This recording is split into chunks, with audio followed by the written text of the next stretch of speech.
ପିଲାମାନେ କେମିତି ଅଛ? ମୋ ନାଁ ଜାଣିଛ ସମସ୍ତେ? ମୋ ନାଁ କଣ?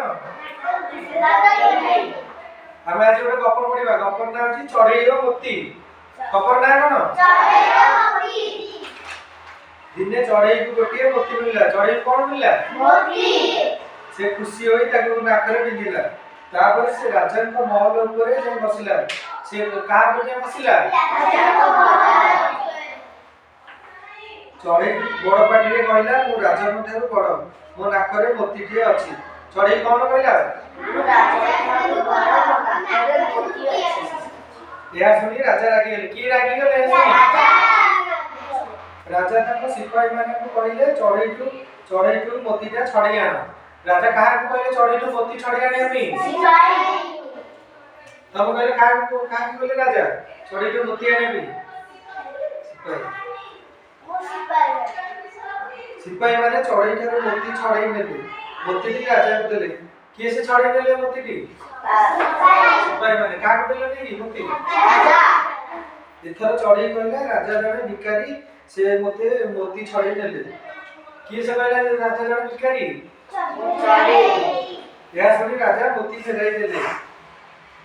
ମୋତିଟି ଫେରି ପାଇ ଚଢେଇ ଖୁସି ହେଲା। କହିଲା, ରାଜା ଡରିଗଲେ, ମୋ ମୋତି ଦେଇଦେଲେ।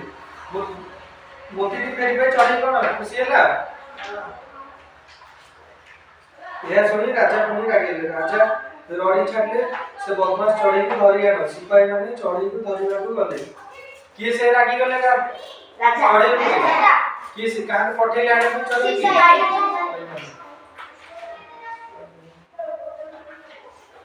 ସିପାହୀ ମାନେ ଚଢେଇକୁ ଧରିବାକୁ ଗଲେ। ଚଢେଇ ଫୁରକିନା ଉଡ଼ିଗଲା। ରାଜା ବୋକାଙ୍କ ପରି ଚାହିଁ ରହିଲେ। କିଏ ସେ ବୋକାଙ୍କ ପରି ଚାହିଁ ରହିଲେ? ମୁଁ ଜଣରେ ଡାକିବି ଆସିକି କହିବ କଣ ଲେଖା ହେଇଛି। ଶୁଣ ଏଠିକି ଆସିଲ।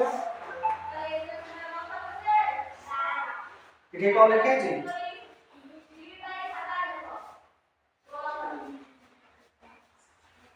କଣ ଲେଖା ହେଇଛି?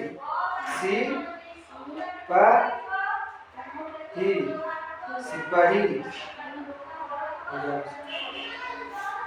ତମେ ଏଠିକି ଆସିଲ।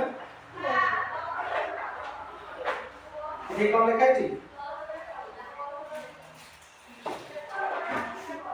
କଣ ଲେଖା ହେଇଛି? ଚଢେଇ।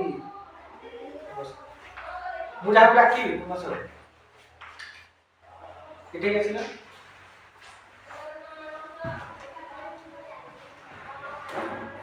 ଏଠି କଣ ଲେଖା ହେଇଛି?